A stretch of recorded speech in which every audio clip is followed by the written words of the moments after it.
स्वागत है आपका डीएलएड क्लासेस चैनल पर। यहाँ आपको मिलेगा डीएलएड का पूरा सिलेबस और पिछले 5 साल के सॉल्व पेपर।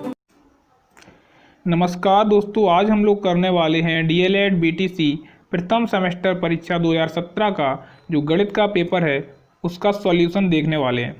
ठीक है, तो देखते हैं पहले प्रश्न से। पहला प्रश्न क्या कहता है? पहला प्रश्न है कि 8365 में 3 का स्थानीय मान है। तो 3 का स्थानीय मान क्या है ये पूछा गया है। तो 3 का स्थानीय मान होगा 300, क्योंकि 3 के पीछे 2 अंक हैं तो 3 पे हमारे 2 जीरो लग जाएंगे तो हमारा आंसर हो जाएगा बी सही, यानी कि 300 हो जाएगा। अगला क्वेश्चन है क्वेश्चन नंबर 2, कौन सा जोड़ा एक दूसरे का व्युत्क्रम है? व्युत्क्रम का मतलब होता है उल्टा। ठीक है, तो उल्टा यहाँ पे कौन सा है? 1/3 और 3/9, यानी 3/9 का 3 त्रिका 9, 1/3 ही हो जाएगा, तो ये तो होगा नहीं। अगला है 1/5 और 5/10। 1/5 तो सही है, 5 को काटेंगे तो कटेगा 5 एकम 5 और 5 दूनी 10। 1/5 और 1/2 ये होगा नहीं। अगला है 5/6 और 6/5, ये लिखा है 5/6 को उल्टा करके पीछे लिख दिया गया है, तो यानी कि यही हमारा आंसर सही हो जाएगा। व्युत्क्रम का मतलब होता है उल्टा और ये यहाँ पे बिल्कुल सही है। अगला क्वेश्चन है कि 2.4 गुणे 0.5 का मान है, तो इसका मान हमें बताना है कितना होगा। तो अगर हम 2.4 का मल्टीप्लाई करेंगे 0.5 में तो हमारा हो जाएगा 5 चौको 20, हाथ से लगी 2, 5 दूनी 10 और 2 12, 120 हो जाएगा। और हमें 2 अंक बाद दशमलव लगाना है तो हमारा हो जाएगा 1.20। तो हमारा ऑप्शन नंबर है बी सही हो जाएगा। अगला प्रश्न है प्रश्न नंबर 4, 5x प्लस कोष्टक में 7x माइनस 3 का मान है। तो इसका मान हमें बताना है कि इसका मान कितना होगा। तो इसमें कोष्टक के बाहर प्लस लगा है तो कोष्टक खोलेंगे तो हो जाएगा 5x plus 7x minus 3। 5x और 7x जुड़ जाएगा, हो जाएगा 12x माइनस 3। तो हमारा आंसर हो जाएगा वो होगा सी ऑप्शन, बिल्कुल सही। आगे देखते हैं प्रश्न नंबर 5, निम्नलिखित में से बृहद कोण है। निम्नलिखित में से बृहद कोण है, तो बृहद कोण कौन सा होता है? जो 180 अंश से अधिक होता है वो हमारा होता है बृहद कोण। तो हमारा ऑप्शन हो जाएगा सी, बिल्कुल सही हो जाएगा। प्रश्न नंबर 6, यहाँ से अति लघुत्तरीय प्रश्न शुरू होते हैं।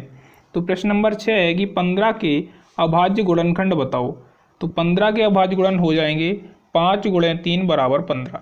अभाज्य गुणनखंड का मतलब होता है कि उनके और ज़्यादा गुणनखंड ना किए जा सके। जैसे कि 8 के गुणनखंड हो जाएंगे 4 दूनी 8, लेकिन यहाँ पे क्या हो जाएगा कि 4 के गुणनखंड और हो जाएंगे। 4 के होते हैं 2 दूनी 4, तो इसलिए 4 दूनी 8 ये अभाज्य गुणनखंड नहीं कहलाएंगे, क्योंकि 4 के गुणनखंड हो रहे हैं। इसलिए अगर 8 के गुणनखंड पूछे जाएँ तो होगा 2 दूनी 4 दूनी 8। अब इनमें से किसी का भी गुणनखंड नहीं होगा, तो यही होते हैं अभाज्य गुणनखंड। आगे है प्रश्न नंबर 7 कि x माइनस वाई में क्या जोड़ें कि योगफल 2x प्लस वाई हो जाए। तो x माइनस वाई में क्या जोड़ें कि योगफल 2x प्लस वाई हो जाए। इसके लिए हमें क्या करना पड़ेगा? हमें 2x प्लस वाई से x माइनस वाई को घटाना पड़ेगा। तो हमने लिख लिया है कि 2x प्लस वाई, फिर नीचे लिखा है x माइनस वाई, और x माइनस वाई को हमने घटा दिया है तो चिन्ह बदल जाते हैं घटाने पे। प्लस x है वो प्लस का है तो यहाँ माइनस हो जाएगा, माइनस y है वो माइनस का है तो यहाँ पे प्लस हो जाएगा। तो y से y जुड़ जाएगी y और y हो जाएगा 2y, और 2x में से x घट जाएगा तो बचेगा x। तो x प्लस 2y हमारा आंसर आ जाएगा। अतः हम कह सकते हैं कि x माइनस वाई में x प्लस 2y जोड़ने पर 2x प्लस वाई योगफल प्राप्त होगा। आगे देखते हैं प्रश्न नंबर 8 है, यदि किसी चतुर्भुज की चारों भुजाएं बराबर हों तथा प्रत्येक कोण 90 अंश का हो तो ऐसे चतुर्भुज को क्या कहते हैं? तो ऐसा चतुर्भुज क्या कहलाता है? वर्ग कहलाता है। तो हमें आप विस्तार में लिखना पड़ेगा कि यदि किसी चतुर्भुज की चारों भुजाएं बराबर हैं व प्रत्येक कोण 90 अंश का है तो ऐसे चतुर्भुज को वर्ग कहते हैं। यहाँ पे आंसर हमारा हो जाएगा वर। प्रश्न नंबर 9 है कि दो संख्याओं का मासा 16 तथा गुणनफल 6400 है, उनका लासा ज्ञात कीजिए। तो लासा ज्ञात करने के लिए क्या करेंगे हम, हमारा एक फॉर्मूला होता है लासा गुणे मासा बराबर पहली संख्या गुणे दूसरी संख्या। तो यहाँ पे पूछा गया है लासा, तो लासा बराबर क्या हो जाएगा, यहाँ पे हम मासा को क्या करेंगे, पक्षांतर कर देंगे इस साइड, ठीक है। तो हमारा फॉर्मूला बन जाएगा लासा बराबर संख्याओं का गुणनफल बटे मासा, और यहीं पे हम अपना मान रख देंगे। संख्याओं का गुणनफल हमें दिया गया है 6400, तो रख देंगे 6400, और हमें मासा दिया गया है 16, तो हम 16 रख देंगे। तो 6400 बटे 16 हमारा आंसर आ जाएगा 400, यानी कि लासा बराबर हो जाएगा 400। आगे है प्रश्न नंबर 10। प्रश्न नंबर 10 है कि तीन अंकों की सबसे बड़ी संख्या की उत्तरवर्ती संख्या लिखो। 3 अंकों की सबसे बड़ी संख्या होती है 999, और उत्तरवर्ती का मतलब होता है उसमें एक जोड़ देते हैं। उत्तरवर्ती को अनुवर्ती भी कहा जाता है, ठीक है, या उत्तरवर्ती कहा जाए या अनुवर्ती, एक ही बात है। जो भी संख्या दी जाती है उसमें एक ऐड कर देते हैं और हमें प्राप्त हो जाती है उसकी उत्तरवर्ती संख्या। तो यहाँ पे 3 अंकों की संख्या 999 हो गई, और उत्तरवर्ती संख्या के लिए हमने क्या किया, एक जोड़ दिया, तो हमारा आंसर हो जाएगा 1000। ठीक है, आगे देखते हैं। क्वेश्चन नंबर 11 है 0.085 को प्रतिशत में बदलिए। तो इसको प्रतिशत में बदलने के लिए हम क्या करते हैं, 100 से गुणा कर देते हैं किसी भी संख्या को प्रतिशत में बदलने के लिए। तो प्रतिशत में बदलने के लिए 100 से गुणा करेंगे। 100 से गुणा करने के बाद क्या आएगा, तो दशमलव है हमारा 2 अंक इधर पीछे हो जाएगा, तो हो जाएगा 8.5। तो इसको हम लिख सकते हैं 8.5%। आगे है प्रश्न नंबर 12। प्रश्न नंबर 12 कहता है कि पटरी और प्रकार की सहायता से 90 अंश का कोण बनाओ। तो पटरी और प्रकार की सहायता से कैसे बनेगा 90 अंश का कोण, ये यहाँ पे हमने बनाया भी है और रचना भी की है, ठीक है। तो क्या करते हैं, सबसे पहले एक सीधी रेखा खींच लेते हैं, ठीक है। यहाँ ए बिंदु पर प्रकार रखकर एक चाप लगाते हैं जो आधे से कम दूरी का होना चाहिए। फिर बिंदु सी पर यहाँ पे ये काटती है, फिर यहाँ पे प्रकार रखते हैं और एक उतनी ही दूरी का चाप लगा देते हैं। फिर यहाँ पे प्रकार रखते हैं और फिर यहाँ से एक और चाप लगा देते हैं ऐसे।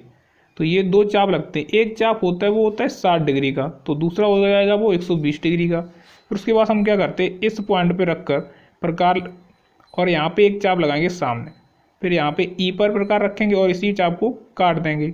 तो हमारा ये हो जाता है 60 का आधा, यानी 60 यहाँ तक हो जाता है और 60 का आधा 30। तो 90 अंश का यहाँ पे हम ऐसे बना देते हैं, ठीक है। तो रचना लिखिए, पढ़ लेते हैं रचना को। रचना है कि सर्वप्रथम रेखा ए बी खींचते हैं, फिर बिंदु ए से रेखा ए बी पर एक चाप खींचते हैं जो रेखा ए बी पर बिंदु सी पर काटता है। यही पूरी बात लिखी है, जो यहाँ पे ए बी रेखा खींची और बिंदु ए से एक चाप लगाया जो सी पर काटता है, ठीक है। फिर दूसरा पॉइंट है कि प्रकार को बिंदु सी पर रखकर दूरी ए सी के बराबर चाप डी लगाएंगे, फिर बिंदु डी से ए सी दूरी का चाप ई लगाएंगे। ये चाप लगा है डी और ई चाप, इन्हीं के बारे में लिखा है। यहाँ पे प्रकार गलत लिख गए, प्रकार नहीं होता है, प्रकार होता है, प्रकार। आगे 3 नंबर पॉइंट कि बिंदु डी से ए सी दूरी का चाप एफ लगाएंगे। फिर बात हो रही है इस चाप की जो बाहर लगा है, इस चाप की बात हो रही कि बिंदु डी से, यानी कि यहाँ से एक चाप लगाएंगे और ई से, फिर बिंदु ई से ए सी दूरी का चाप लगाएंगे जो पहले चाप को बिंदु एफ पर काटता है यहाँ पर। उसके बाद क्या करते हैं, बिंदु एफ को ए से मिला देंगे, बिंदु एफ को ए से मिला देंगे, यानी कि इसको यहाँ पे मिला देते हैं और यही बन जाता है हमारा 90 अंश का कोण। प्राप्त कोण 90 अंश का होगा।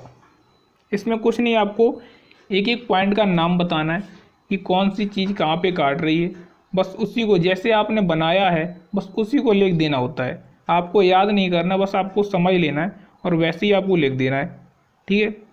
आगे है प्रश्न नंबर 13। प्रश्न नंबर 13 कहता है कि रमेश के बगीचे में विभिन्न प्रकार के फूलों के पौधे लगाए गए हैं। नीचे सारणी में इन पौधों की संख्या दी गई है। इन्हें पिक्टोग्राफ द्वारा प्रदर्शित कीजिए।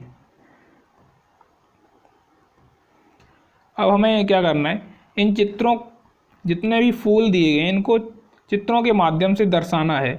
ठीक है, दर्शाने के लिए हम क्या करते हैं, पिक्टोग्राफ बनाते हैं। गुलाब के 30 फूल दिए हैं, गेंदा के 25, जूही के 10, डहेलिया के 15 और रजनीगंधा के 45। तो इतने फूलों को हम नहीं बनाते, हम क्या करते हैं, एक फूल को कई फूलों के बराबर मान लेते हैं। तो यहाँ पे जैसे कि 30, 25, 10, 15 और 45 का तो इनका जो मासा होगा वो होगा 5। इन सभी संख्याओं का मासा हमारा 5 हो जाएगा और इन्हीं तो एक पिक्टोग्राफ है वो 5 फूलों को दर्शाएगा। यानी कि हमें गुलाब के 30 फूल बनाने की ज़रूरत नहीं है। हम क्या करेंगे, 6 फूल बना देंगे गुलाब के और वो 6 पिक्टोग्राफ वो 30 फूलों को दर्शा देंगे। यानी एक पिक्टोग्राफ जो बनेगा वो हमारे 5 फूलों को दर्शाएगा। यहाँ पे जैसे एक बना दिया तो एक ये 5 फूलों के बराबर हो जाएगा। ठीक है, तो ऐसे ही हम सभी के क्या करेंगे, पिक्टोग्राफ एक बनाएंगे और वो 5 फूल को दर्शा देगा। तो जैसे गुलाब के बनाए हैं तो गुलाब के 30 यानी कि एक है 5 के बराबर, तो हमें 6 बना दिए और 6 पंचे 30, 30 को दर्शा देंगे। इसी प्रकार से बाकी के हैं गेंदा के, तो गेंदा के हमें बनाने थे 25, तो हम क्या करेंगे, 5 बना देंगे, 5 पंचे 25, एक 5 के बराबर है तो 5 दर्शा देंगे। इसी प्रकार से जूही का हो जाएगा, डहेलिया के और रजनीगंधा के भी। ठीक है, देखिए यहाँ पे फूल अगर आपको नहीं बनाने आते तो आप कैसे भी चित्र बना दीजिए, कोई दिक्कत नहीं है, बस एक दूसरे से मिलने नहीं चाहिए। ठीक है, इस चैप्टर से हर साल एक क्वेश्चन जरूर पूछ लिया जाता है, तो ये आप पिक्टोग्राफ वाला चैप्टर है इसको जरूर पढ़ के जाइएगा। और खासकर यही टॉपिक है पिक्टोग्राफ, इसी से क्वेश्चन आते हैं हर साल। ठीक है, आगे देखते हैं, प्रश्न नंबर 14 है, 7.2 सेंटीमीटर व्यास का एक वृत्त खींचिए तथा इसकी त्रिज्या भी ज्ञात कीजिए। तो हमें सबसे पहले क्या करना है कि त्रिज्या पता करनी है, क्योंकि त्रिज्या से ही वृत्त बनता है। ठीक है, तो व्यास हमारा दिया गया है 7.2 सेंटीमीटर। तो क्या फॉर्मूला होता है, क्योंकि व्यास बराबर होता है 2 गुणे त्रिज्या, यानी व्यास होता है वो त्रिज्या का 2 गुना होता है। तो त्रिज्या बराबर हो जाएगी व्यास बटे 2। तो व्यास हमारा दिया गया 7.2 बटे 2, तो आर आ जाएगी 3.6 सेंटीमीटर। यानी 2 से 7.2 को काटेंगे तो 2 तिया 6, उसके बाद एक इसके साथ आ जाएगा 12 हो जाएगा, तो 2 छक 12, 3.6 हमारा आंसर हो जाएगा। तो हमारी आर पता चल गई 3.6। तो हम प्रकार में 3.6 सेंटीमीटर की दूरी भर करके एक वृत्त बना देते हैं। ठीक है, बस इतना ही करना। आगे है प्रश्न नंबर 15।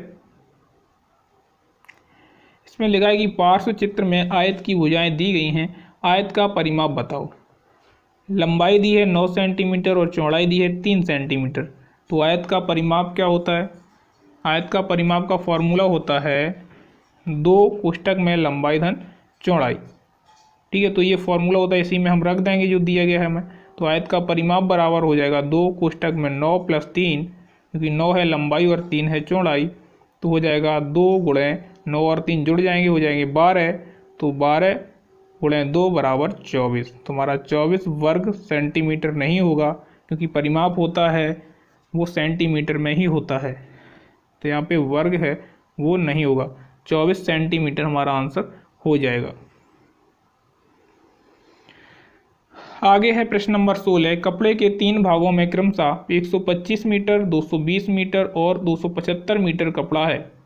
बड़ी से बड़ी नाप का फीता बताओ जो तीनों थानों के कपड़े को पूरा पूरा नाप सके।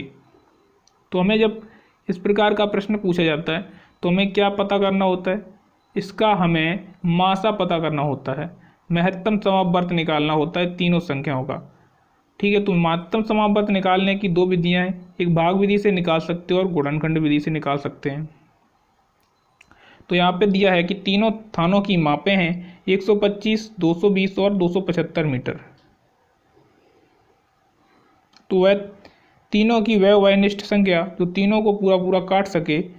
ठीक है, तो गुणनखंड करने पर हमें क्या प्राप्त होगा, मासा। तो 125 के गुणनखंड करेंगे तो 5 पंचे 25 और 25 पंचे 125। इसी प्रकार से 220 के होंगे 2 दूनी 4, 4 पंचे 20 और 20 का गुणा 11 में होगा, तो हो जाएगा 220। उसके बाद से 275 का, तो 5 पंचे 25 और 25 गुणा 11 हो जाएगा हमारा 275। तो यहाँ पे कॉमन है 5, तो हमारा मासा भी 5 ही होगा। अतः संख्या 5 उभयनिष्ठ है, अतः यह संख्याओं का मासा होगा। तो 5 मीटर की माप का फीता तीनों थानों के कपड़ों को पूरा पूरा नाप सकता है। तो हमारा आंसर यही हो जाएगा। यानी जब भी इस प्रकार का कोई प्रश्न पूछा जाए, पूरा पूरा नाप सके, लीटर में भी हो सकता है, लीटर में पूरा पूरा नापने के लिए बोला जा सकता है, तो आपको हमेशा मासा निकालना है। ठीक है, तो वही मासा हो जाएगा उसकी फीते की माप या लीटर की माप। आगे देखते हैं प्रश्न नंबर 17।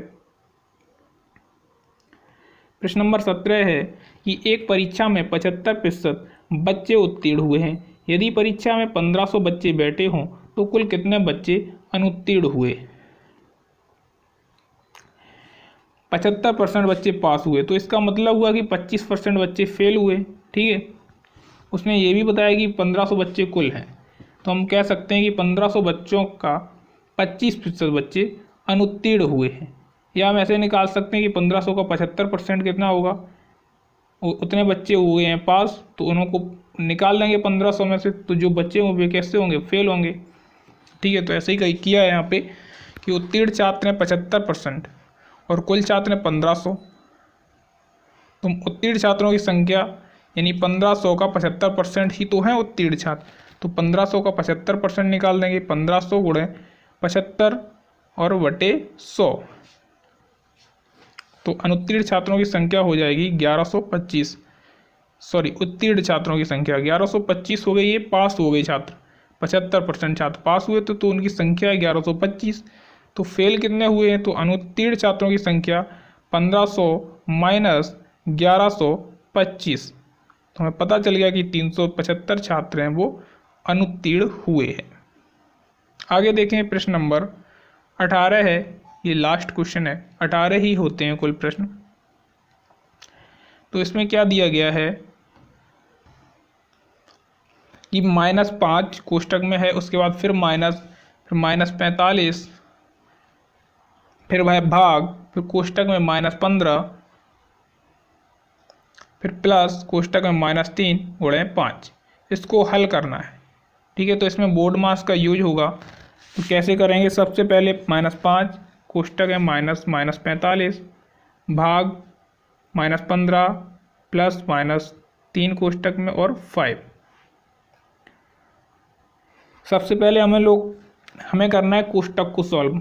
कोष्टक को सॉल्व कैसे करेंगे, अभी देखो यहाँ पे -5 है, तो यहाँ से कोष्टक हटाएंगे तो माइनस और प्लस का हो जाएगा 45, क्योंकि बाहर है माइनस का, माइनस प्लस 45 हो जाएगा। भाग 15, इसको यहीं से रखते हैं क्योंकि बाहर है भाग, तो 15 रखते हैं, और -3 और 5 का गुणा यहाँ पे कोष्टक खोल देंगे। ठीक है, तो नीचे आ जाएगा -5। अब 45 में 15 से भाग देंगे तो 3 बार भाग जाएगा, और किसका चिन्ह आ जाएगा, माइनस का, क्योंकि 15 पे किसका चिन्ह है, माइनस का है, तो हो जाएगा -5 प्लस -3, और इधर हो जाएगा -3 गुणे 5, तो -5 -3 और -15 हो जाएगा -23। ठीक है, आपको ये बोर्ड मास का फॉर्मूला तो याद ही होगा, BODMAS, ये होता है बोर्ड मास। सबसे पहले ब्रैकेट, फिर ऑफ, फिर डिवाइड, फिर मल्टीप्लाई, फिर ऐड और फिर सबट्रैक्शन।